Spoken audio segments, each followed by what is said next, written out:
오늘 우리 함께 보실 말씀은 시편 18편 43절부터 46절까지입니다. 시편 18편 43절부터 46절까지 우리 함께 봉독하도록 하겠습니다. 주께서 나를 백성의 다툼에서 건지시고 여러 민족의 으뜸으로 삼으셨으니 내가 알지 못하는 백성이 나를 섬기리이다. 그들이 내 소문을 들은 즉시로 내게 청종하며 이방인들이 내게 복종하리로다. 이방 자손들이 쇠잔하여 그 견고한 곳에서 떨며 나오리로다. 여호와는 살아계시니 나의 반석을 찬송하며 내 구원의 하나님을 높일지로다. 아멘. 계속해서 시편 18편을 보도록 하겠습니다. 이 시편 18편은 제가 계속해서 말씀을 드리지만 여호와의 종 다윗의 시라는 것을 꼭 기억하셔야 합니다. 종이라는 것은 주인의 소유물로 주인이 띠띠우고 원하는 방향대로만 살아야 하는 주인의 뜻과 목적을 나타내고 그려내는 삶을 사는 자들을 종이라고 말씀을 드렸습니다. 그렇게 하나님이 원하시는 대로 이끌려 다니면서 하나님의 영광을 위해서만 존재하는 다윗이 여호와의 종이라고 말씀을 드렸습니다. 여호와의 종, 메시아, 그리스도, 기름 부은 자 모두 같은 의미로 이제 이해를 하시면 될 것 같습니다. 그래서 예수님이 메시아, 그리스도, 기름 부은 자이며 여호와의 종으로 이 땅에 오셨고 그를 아들이라고 말씀을 드렸죠. 아들. 어떻게 여호와의 종이 아들이 될 수 있는가? 제가 모세의 글을 통하여서 여러 번 설명을 드렸습니다.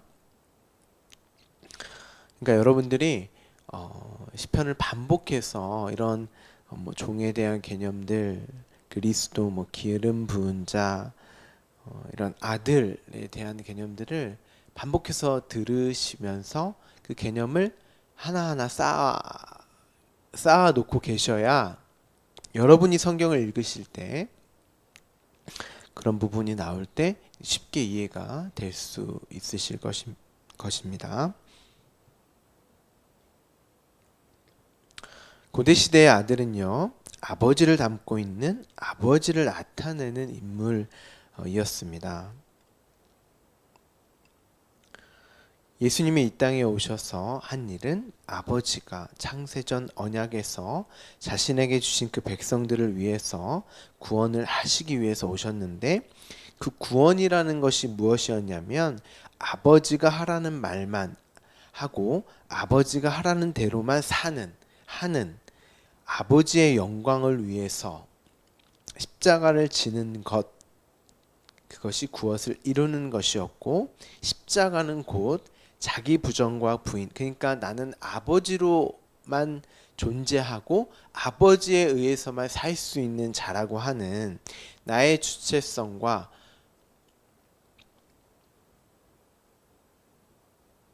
나의 독립성이 다 부정되고 부인되는 게 십자가였고 그것이 구원이었으며 그 구원을 설명하기 위함이 아들로 오신 예수 그리스도의 삶이었고 그것이 역사 속에서는 삶 속에서는 종의 모습으로 이렇게 그려지고 나타났잖아요. 그렇죠? 자신이 왜 아버지에 의해서만 존재할 수 있고 아버지만을 의지하며 의존해야 하는지, 왜 아들은 아버지와의 올바른 관계 속에서만 존재해야 하며 아버지만을 의존하며 살아야 하는지를 나타내고 그려내셨던 것입니다. 그것이 다시 한번 말씀드리지만 여호와의 종 아들의 모습이고 구원이란 것이 이런 것이다 라는 것을 설명하고 가르쳐 주시기 위해서 예수님이 이 땅에 오셨던 것이죠. 그래서 예수님은 십자가에 달리실 때만 하나님이라고 하고 불렀고 그 외에는 모두 아버지라고 이렇게 호칭을 하셨죠.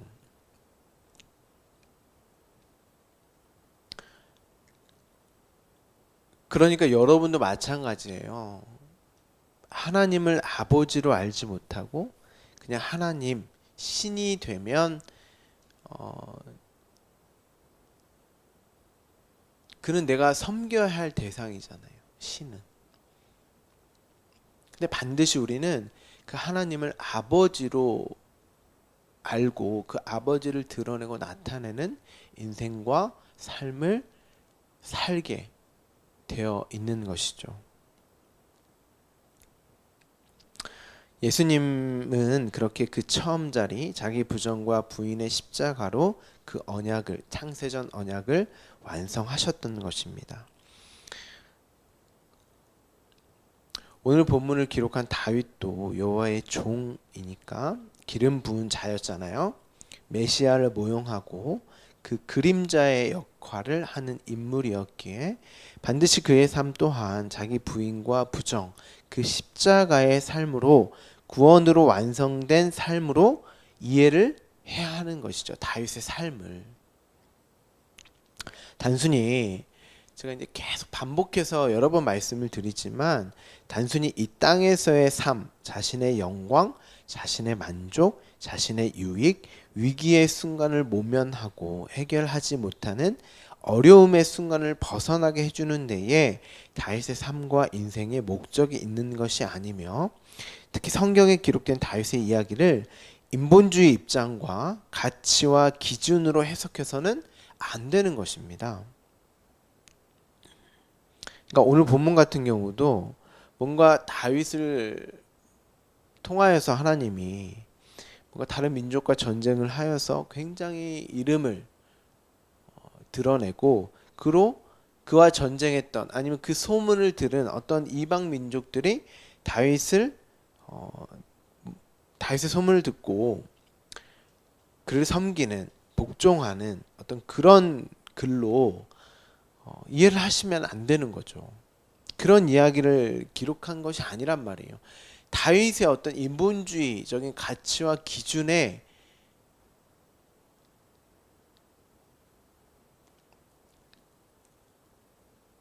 쓰여진 책이 성경책이 아니에요, 여러분. 그런데 왜 이런 단어들을 썼냐? 이런 단어를 쓰지 않으면 우리가 알 수 있는 방법이 없어요. 그러니까 예수님이 그렇게 말씀하시잖아요. 내가 땅의 것을 이야기해도 너희가 모르는데 어떻게 하늘 것을 내가 이야기하겠냐. 그러니까 우리가 알 수 없는 것으로 성경을 기록할 수가 없는 거예요. 그러니까 다윗의 인생을 들어서 다윗의 삶을 들어서 그런 어떤 단어들, 어떤 에피소드들을 가지고 그런 것들을 이제 기록을 했지만 그걸 통해서 하나님 당신이 하시고 싶은 그 하늘을 설명해 주는 거란 말이죠.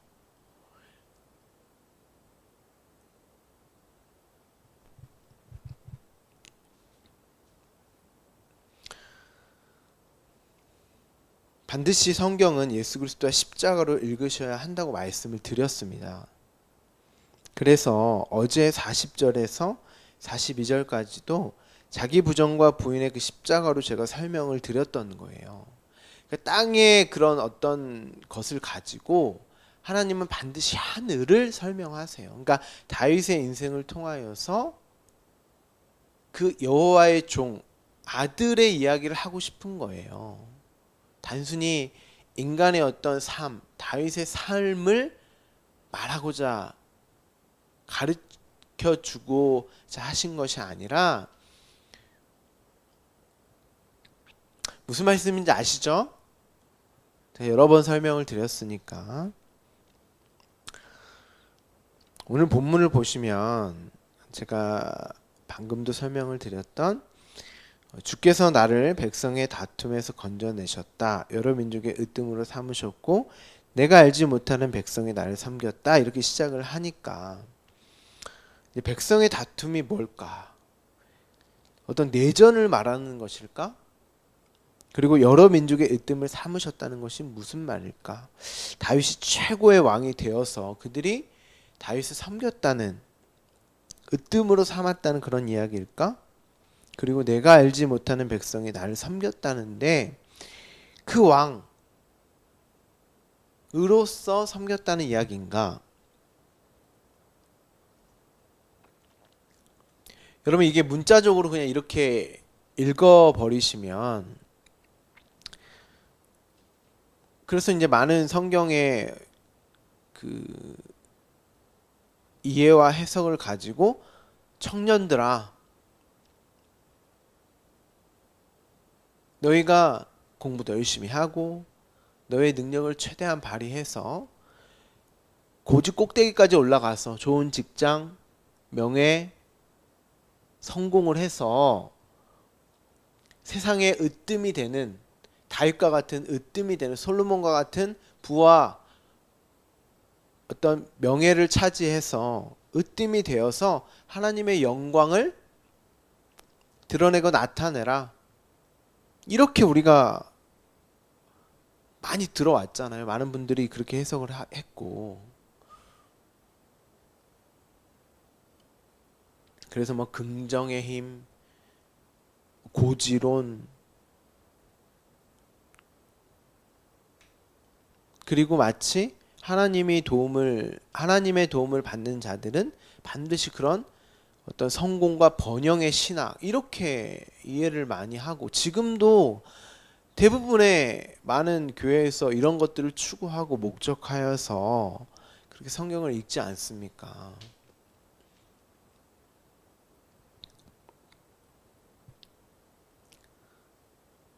그게 무슨 복음이며 그게 무슨 하나님의 말씀이겠습니까, 여러분? 그것은 인간의 말이고 인간을 신삼아 살려고 하는 이 말씀을 그렇게 인간을 위해서 사용해 버리는 그게 곧 죄고 그게 곧 죽음이에요, 여러분. 말씀을 그렇게 읽어버리고 그렇게 이해하고 그렇게 살아버리면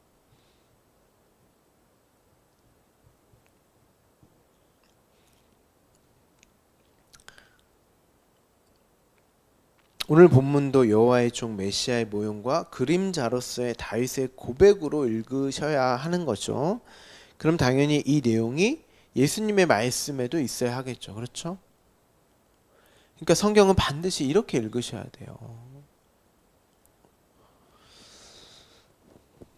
가봅시다. 우리 예수님이 마태복음 23장에서 이제 성전 파괴를 예언을 하시고 성전 파괴를 예언을 하세요. 그리고 24장에서 재난의 징조 마지막 때에 관한 내용을 말씀을 하십니다. 이 본문을 마태복음 24장 6절부터 8절까지 우리 함께 봉독을 하겠습니다. 난리와 난리 소문을 듣겠으나 너희는 삼가 두려워하지 말라. 이런 일이 있어야 하되 아직 끝은 아니니라. 민족이 민족을 나라가 나라를 대적하여 일어나겠고 곳곳에 기근과 지진이 있으리니 이 모든 것은 재난의 시작이니라. 6절에 난리와 난리라고 이제 번역을 했는데 이 단어가 본래는 전쟁이라는 단어입니다. 전쟁이 일어날 거야. 그런데 너희는 두려워하지 마. 이런 일은 꼭 있어야 한다. 그러니까 마태복음 24장의 이 내용도 마지막 때 뭐 전쟁과 전쟁이 일어나고 민족과 민족이 뭐 나라가 나라를 대적하고 뭐 이렇게 읽어서 마지막 때에는 정말 많은 전쟁이 일어나겠구나. 또 다른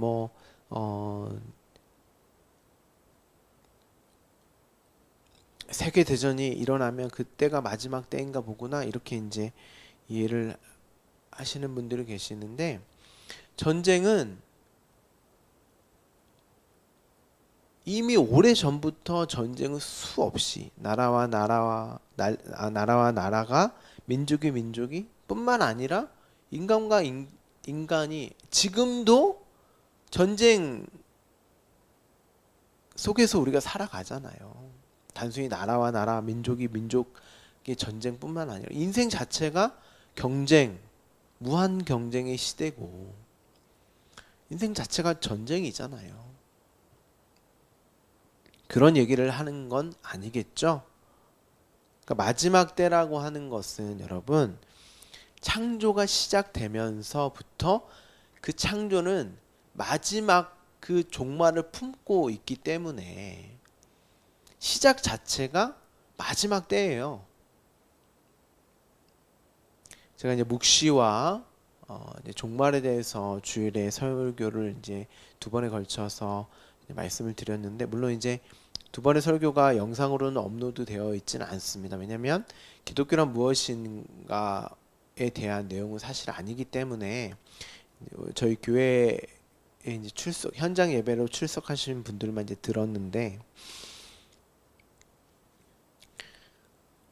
이 마지막 때라고 하는 이 전쟁과 전쟁, 민족이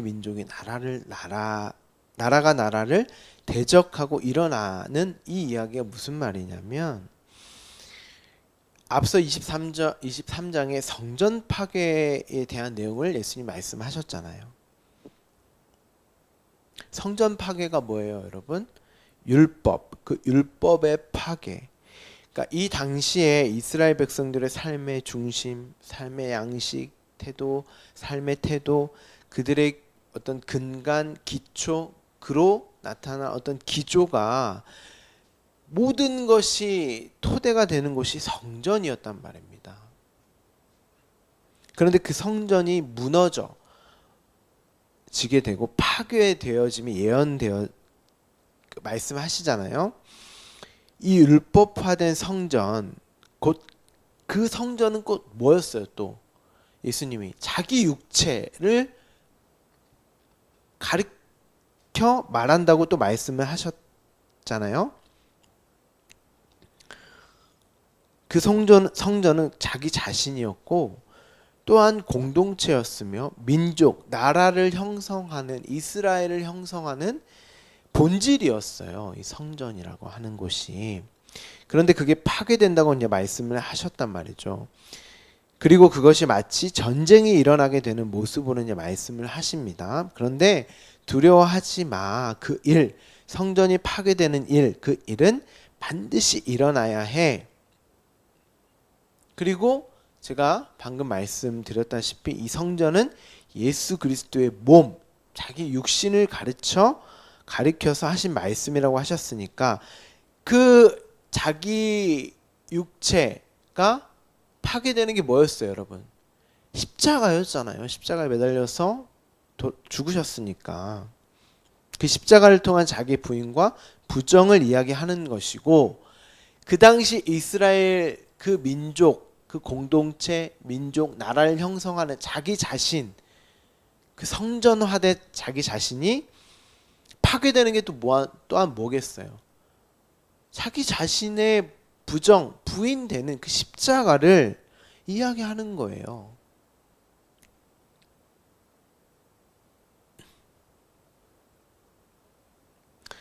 여러분, 이런 이야기가 이해가 안 되시면 계속해서 듣고 이해를 반드시 하셔야 돼요.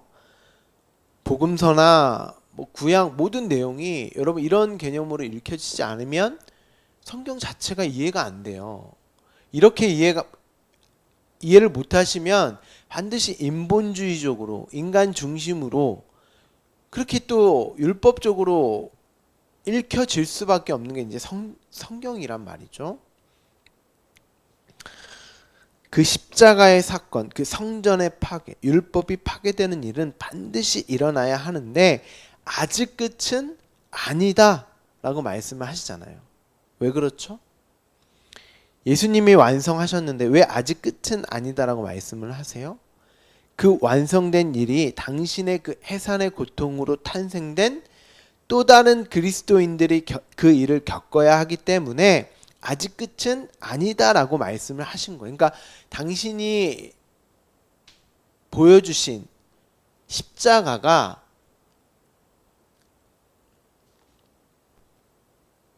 그로 탄생된 그 민족, 나라, 백성들로 하여금 나타내고 그려져야 할 일이기 때문에 또한 그렇기 때문에 아직 끝은 아니다라고 말씀을 하신 것이고, 그렇기 때문에 민족이 민족을 나라가 나라를 대적하여 일어나겠고 곳곳에 기근과 지진이 있을 것이다 라고 말씀을 한 거예요.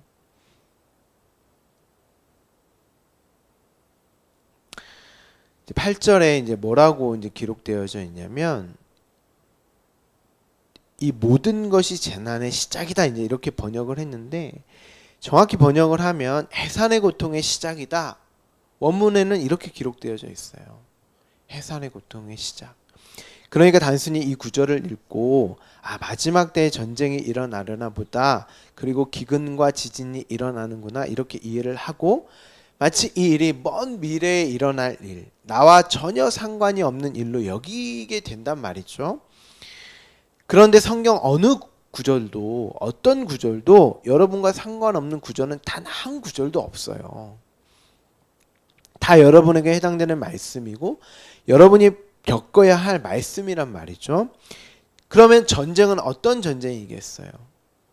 성전이 파괴되고 그 율법의 파괴, 나를 중심으로 나를 주인공으로 나를 기준으로 사는 그 토대와 기초가 무너지게 되는 그 일이겠죠. 그 전쟁.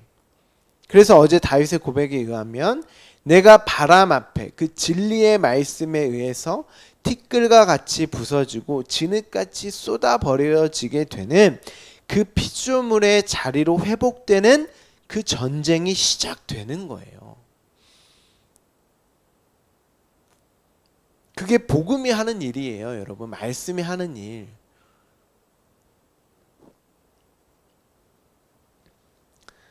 그리고 이 세상에는 두 민족, 두 나라밖에 없어요. 어떤 민족과 나라죠? 하나님 나라와 세상 나라. 하나님 백성과 하나님 백성이 아닌 그들. 그리고 그들이 대적하여 일어난다는 것은 창조 때부터 있었던 일이었고 그 역사와 기조가 어디에 동일하게 압축되고 축소되어서 나타나고 일어난다 그랬어요. 내 안에 1차적으로 내 안에 일어난다니까요. 그 일들이 내 안에 동일하게 일어난다고 말씀을 드렸잖아요. 그 전쟁이. 그리고 그 전쟁을 예수님의 해산의 고통이라고 말씀을 하신단 말이죠. 창세기에 하와에게 말씀하시잖아요. 해산의 고통. 여러분 해산의 고통이라는 게 뭐예요? 예수님이 십자가에 달리셔서 그 해산의 고통, 물과 피를 쏟는 그 장면이 등장을 하잖아요. 그리고 자기 백성의 구원을 성취하십니다. 십자가로 말미암는 하나님 나라의 백성의 탄생을 보여주는 것이죠. 그래서 그들을 아들이라고 말을 한단 말입니다. 왜 아들이냐? 그 말씀을 가진 자들, 그 씨를 가진 자들, 율법이 아닌 이제 생명의 말씀, 진리의 말씀을 가진 자들이 탄생을 하는 것이기 때문에. 그런데 앞서 아직 끝이 아니다라고 말씀을 하신 것은 반드시 우리로 하여금 그 전쟁을 치르게 하셔서 그 전쟁은 자기 십자가, 자기 부정과 부인의 삶을 살게 하셔서 그 해산의 고통을 경험케 하셔서 아들이라는 그 씨를 가진 그 진리의 말씀을 가진 자로 자신을 낳게 하신다는 것이죠. 여러분의 인생이 그 해산의 고통이라니까요. 그리고 그 말씀을 가진 그 아들로서의 나, 그 해산의 고통을 통한 그 아들로 나아지는 나, 그 진리의 말씀을 가진 그 씨를 가진 나를 낳게 하시는 거예요. 그렇게 여러분은 반드시 그 전쟁과 해산의 고통으로 하나님 나라를 사는 자신을 반드시 낳아야 하는 거예요. 그 아들로서의 나를 보게 하신다는 그 처음 자리로서의 나. 이 역사를 살아내면서 각자의 인생과 삶을 살아내면서 그리고 기근. 이 기근이 뭐예요? 그 말씀, 그 양식이 없으면 안 돼요 라고 하는 그 고백. 지진은 뭘까요? 자신이 쌓은 성과 토대가 모두 흔들려 무너지게 되는 과정을 겪게 된다는 거예요. 우리가 시편을 보면서 이 토대라는 이야기를 또 함께 나누었잖아요.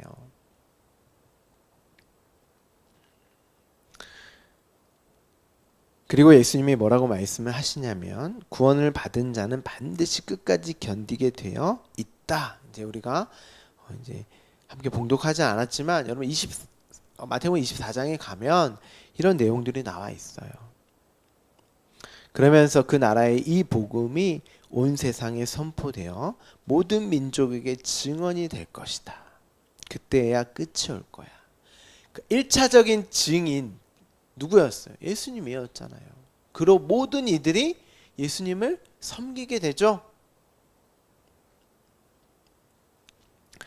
그리고 너희로 내가 증인 삼아서 반드시 여러 민족의 으뜸 표준 모델로 삼을 것이다. 이런 말이에요. 그럼 오늘 시편 18편 43절부터의 내용이 굉장히 수월하게 뚫리잖아요. 주께서 나를 백성의 다툼, 이 백성이 민족이거든요. 민족과 민족의 다툼에서 그 율법으로 사는 나를 건져내시고 그 전쟁 중에서 나의 전쟁이잖아요. 그렇죠? 율법으로 사는 나와 진리의 말씀으로 이끌려 가지는 나. 거기서 나를 건져내시고 그로 증인 삼아서 민족의 으뜸, 표준 모델로 삼았다. 지금 다윗을 말하는 거죠. 그로 내가 알지 못하는 백성이 나를 섬기리라. 그러니까 보세요. 예수님이 십자가로 말미암아 그 구원을 이루시고 으뜸 아들의 표준 모델이 되셨어요. 그로 당신이 우리를 섬기셨죠. 그러자 모든 창세전 언약의 민족 백성들이 이제 그 길을 동일하게 걷게 되었습니다. 그 길이 맞군요. 내가 부정되고 부인되는 그 길, 내가 길이요 진리요 생명이라고 하신 그 예수가 걸으신 그 길을 내가 걷는 것이 맞군요 하고 예수의 섬김을 깨달아 이제 예수님을 우리가 섬기게 되잖아요. 그러니까 예수님을 섬긴다는 것은 다른 게 아니에요, 여러분. 하나님이 원하시는 섬김은 인간들이 생각하고 행하는 어떤 그런 섬김이 아니라 예수님이 당신의 백성들에게 하신 그 섬김을 우리가 받아서 예수님 당신이 우리를 섬기셨군요 하고 그 섬김을 찬송하고 찬양하는 것이 우리가 예수님을 섬기는 것이란 말입니다. 그런데 어떻게 우리가 찬송하고 찬양하게 돼요? 예수님이 가신 그 길, 생명의 길, 진리의 길로 걷게 됨으로 말미암아 예수님이 우리에게 하신 그 섬김을 알게 되는 거잖아요. 그로 우리에게 그 일이 동일하게 일어나게 됨을 수긍하고 인정하게 되는 것. 반드시 이 일이 자기 십자가의 사건이 예수가 내가 되어서 십자가에 달려 죽고 살아남이 내가 죽고 살아나는 자기 부정과 부인의 삶을 내가 인생과 삶으로 그대로 겪는 것을 내가 예수를 섬긴다고 하는 거예요. 하나님이 원하시는 섬김은 그 섬김밖에 없어요. 그리고 그 십자가의 영광을 찬송 찬양하는 것, 그것이 성경이 말하는 섬김이란 말이죠. 그 섬김을 하라는 거예요. 엉뚱한 율법적인 그 행위를 가지고 믿음을 증명하고 나타내는 그런 섬김이 아니라 여러분이 생각하는 대부분의 섬김이 그 섬김이잖아요. 예배 잘 드리고 믿음을 증명하고 헌신하고 봉사하고 그런 말이 아닙니다. 그래서 44절에 그들이 듣고 청종하고 순종했다 이런 말들을 하고 있는 거예요. 반드시 그 십자가 그 진리의 말씀으로 듣게 되고 그 길을 걷게 된다는 말입니다. 45절에 이방 자손들이 쇠잔하여 그 견고한 곳에서 떨며 나온다는 이 말이 무슨 말이겠어요, 여러분? 자신이 쌓은 그 성전, 그 율법화된 자기 성에서 그 견고한 곳 자기 자신이라는 성에서 떨며 나온다라는 그런 말이에요.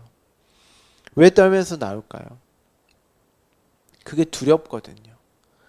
그게 무섭거든요. 나는 나라는 성에서 사는 것이 가장 안전하고 행복하고 평안할 줄 알았는데 이제 하나님에 의해서 하나님의 띠띠우시고 하나님의 능력으로 말미암아 거기서 나와야 돼요. 그게 구원이었잖아요.